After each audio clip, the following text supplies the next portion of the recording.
Hello, and welcome to Scratch Paper, a writing-related podcast. I'm Alicia de los Reyes, and this is episode 33. In case you don't know me, I'm a writer and the parent of a toddler, and in this podcast, I share updates, writing prompts, questions, and a lesson or pep talk. If you're a new listener, welcome. I'm so happy to have you here. If you're a returning listener, welcome back, and thank you so much for listening. You can find the show notes and sign up to my newsletter at aliciadelosreyes.com/podcast33. That's ALICIADELOSREYES.com/podcast33. And this is a special episode because I have decided to take a break from podcasting. So this is a wrap up of what I'm calling season 1. I've actually been doing this for about a year and a half. And so in this episode, I'm going to talk a bit about highlights and lessons learned, things that have happened to me since starting this podcast, both expected and unexpected. But first, let me give you a quick writing and reading update.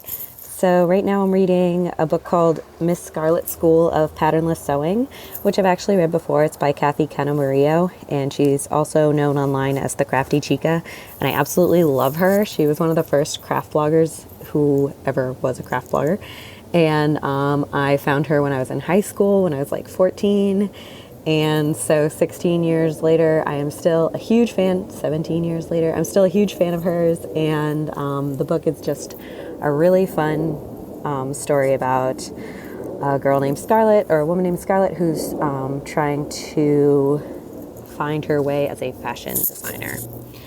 And I'm also reading Finding Audrey, which is by Sophie Kinsella, and I have read every single one of Sophie Kinsella's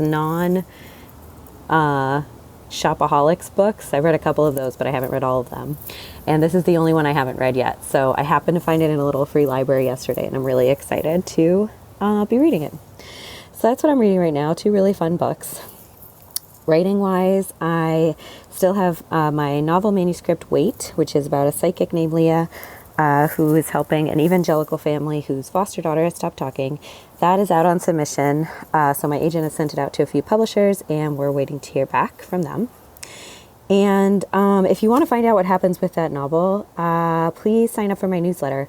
There's a box on the sidebar of my webpage, my website, which is aliciadelosreyes.com, and it'll also be in the show notes for this episode. I'm also working on a series of blog posts about kind of like an introduction to tarot for writers. And I was writing what turned into these posts with the thought of publishing another ebook, but I've decided to just put them on my blog for now. And so, you can check out my website or sign up, and those will automatically be delivered to your inbox via my newsletter. I'm also really looking forward to kind of wrapping up all my current writing projects, big or small, and taking a break because we have a growing family. I'll be having a baby this summer. So I'm going to take a break from all the things that I do for that. And I'm looking forward to having kind of like a no writing obligations time in my life. So like I said, that's why I'm wrapping up quote unquote season 1. And today's episodes will be highlights, lessons learned, and kind of some of my favorite moments or turning points since starting this. So like I mentioned, I've been doing this for 1.5 years. And when I started out recording these, I didn't share them with anybody. I just recorded them on my phone. And I still record them on my phone, but I didn't post them or publish them anywhere. And I was revising my novel, Finding Lucy, which was my first, what I think of as my first like real novel, because it's the novel that I sent to my agent and that she sent out to publishers. So it was on submission. So I was revising Finding Lucy, which is about a missing woman, and it's told from the perspective of 3 different women, the missing woman, her sister, and her mother. And so I just wanted to record a podcast. I don't know why I decided to record a podcast. I got this idea in my head that I would like to record a podcast because I like to talk. And But really it was just kind of a way to like track my progress as I did this mammoth task of revising the entire manuscript. And it was something to break up kind of the harder parts of revision, because that novel is really serious. There's a lot of loss in it and sadness. I mean, there's some missing woman. So this podcast was like my diversion from that. It was kind of like my reward for working through that revision. And after I was done with that, with like one round of revisions, I decided that I would post and like share the podcast, and I would just share. I think I had like maybe 4 or 5 episodes recorded, so I decided to post and share those, and I would only keep it up, like keep recording and keep publishing and sharing it if it helped me to write. So using that measure, I have to say this has been a huge success for me, because I've written a bunch of things. I not only revised Finding Lucy that first time, I then also revised it another round.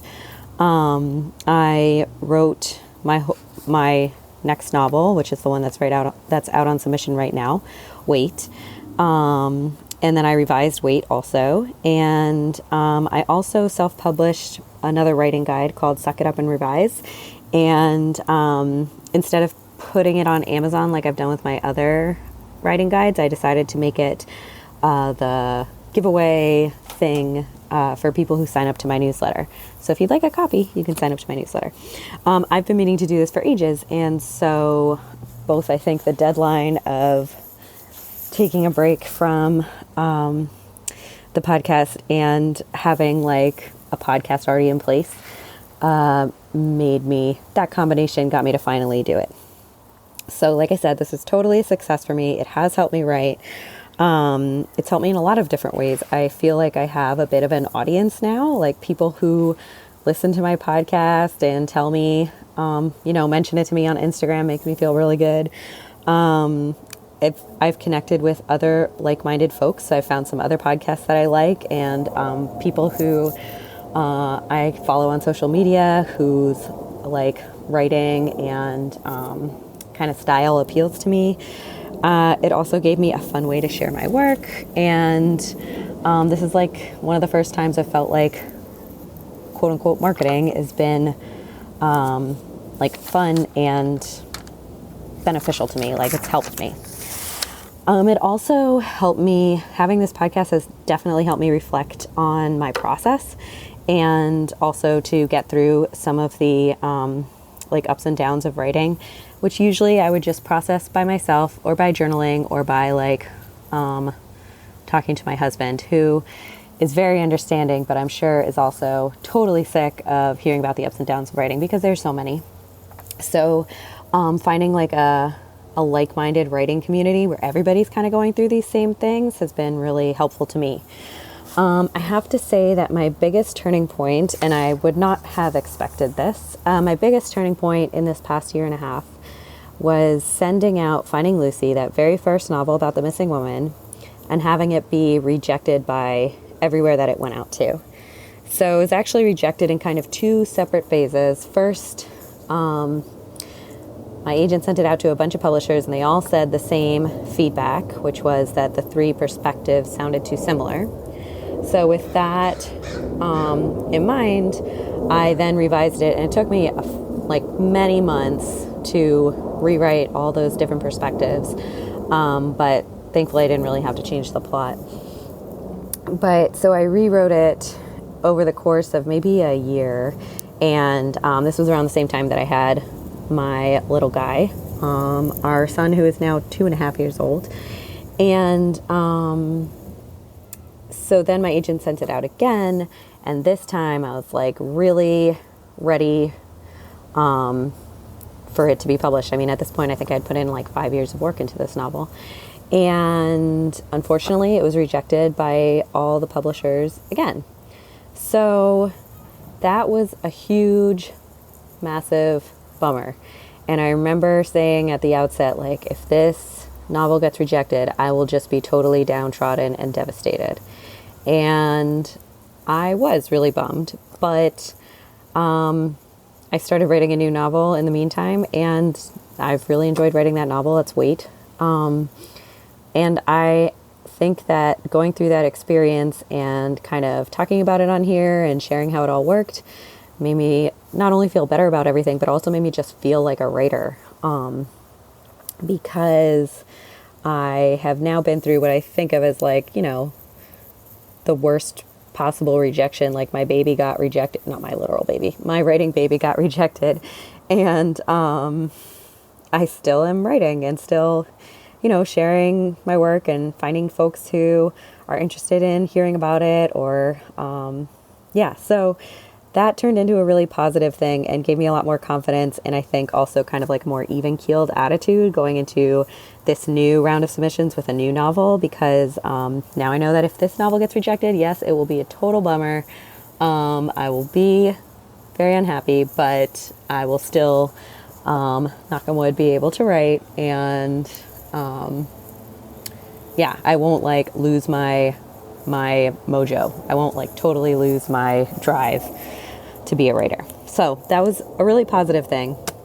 And so if you're going through rejection, I am right there with you. I totally feel for you. You have all my sympathy and empathy. Okay, so on a more positive note, other things this podcast has helped me do, which were totally unexpected, are I was interviewed on a podcast, Marginally Podcast. I totally love it. Excuse me, if you don't listen to it yet, highly recommend it. It's hosted by two friends, Megan and Olivia, and they're both writers in their free time, in addition to having jobs and families. And the theme is like writing on the margins, like on the margins of life. Not from a marginalized perspective, but from like in your free time. And I think that's a really awesome premise for a podcast. And they're both just really smart and down to earth and fun to listen to. So I got interviewed on that podcast, the first time I've ever been interviewed on a podcast, and it was really fun. Other things that happened, I have had 2,000 downloads to this podcast, which I totally never expected. I have no like measure for how good or bad that is, but it seems like a really large number to me, and I'm really happy about it. I have started selling PDFs on my site, which is another thing that I always planned to do but never got around to doing. So now I sell the PDFs of my ebooks on my own website. I went on my own writing retreat, which I had done before, and which is how I wrote the ebook DIY writing retreat. But I hadn't been on one since having a kiddo, and so I went on my own just a couple months ago now. So that was really great. And on that writing retreat, I actually created a system for sharing my work, kind of like a content calendar, except that I have trouble sticking to dates because of the nature of my family and being the parent of a 2-year-old. And so I have this kind of like ongoing content calendar list thing that has been really helpful and useful to me, and which I am still using. And it's something that I wanted to do also for a long time to make me feel better kind of about like platform and marketing and all these like nebulous ideas that writers feel pressure to do but don't have like concrete steps for. So I set this system for myself, and down the road I have the idea of like making it into some kind of system or book or something that I can share with other people, but for now I'm kind of testing it out and tweaking it. So that was another good thing that I ended up doing because of this podcast. Just to talk about a few of the like highlights of the actual podcast. So the most listened to podcast is episode 31, which is only 2 episodes ago, which I take to be a sign that I have gotten better at podcasting. And that one is about my writing process. But my particular favorite episode, the one that I have found myself thinking about and returning to in my head, is episode number 20 on finding the right words.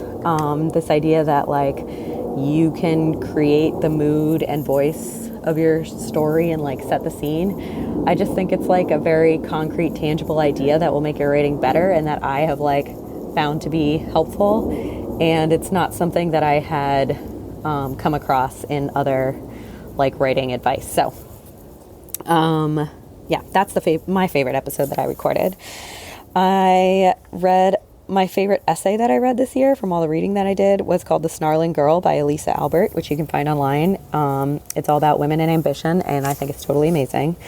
My favorite books that I read were 2 courtroom dramas, as it turns out. Girl Waits with Gun by Amy Stewart and Fortune's Rocks by Anita Shreve.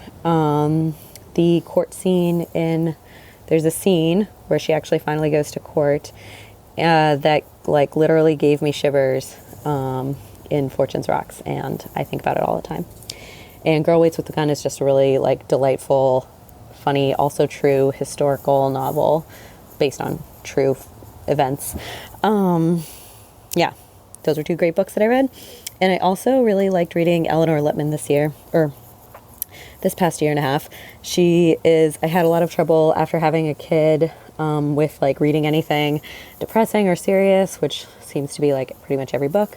But Eleanor Lippman, she deals with serious things and life events and turning points and change, but in a really funny, smart, like witty way. So I really enjoy her books.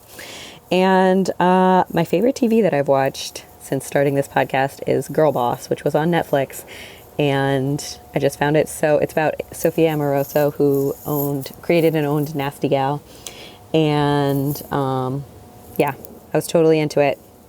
I have not started watching it again because the thing that is most like amazing to me about the series is how unlikable the character is in the beginning and how sympathetic to her you are by the end. And so, yeah, I haven't started it over again, but I really enjoyed that show. So, I want to say a couple things to sum up. First of all, thank you for listening to this episode or any other episode. I so appreciate it. Please find me on Instagram or Twitter. I'm at Likes Oatmeal, and let me know if you've listened to it or if you have any questions or comments. I absolutely love hearing from listeners, and I do hope to reboot this podcast at some point. So if you'd like to find out when that will be, or find out what happens to my books, or read the series that I'm planning to do about reading tarot cards, please sign up for my newsletter. There's a box on the sidebar of my website. And like I said before, I'll send you a copy of Suck It Up and Revise, which is my fun writing guide all about revision with lots of practical advice and exercises, because that's what I'm all about. Highlighters, lists, concrete steps. And yeah, I will also let you know what happens to my books and to this podcast. So thank you again so much for listening. Cheers and happy writing.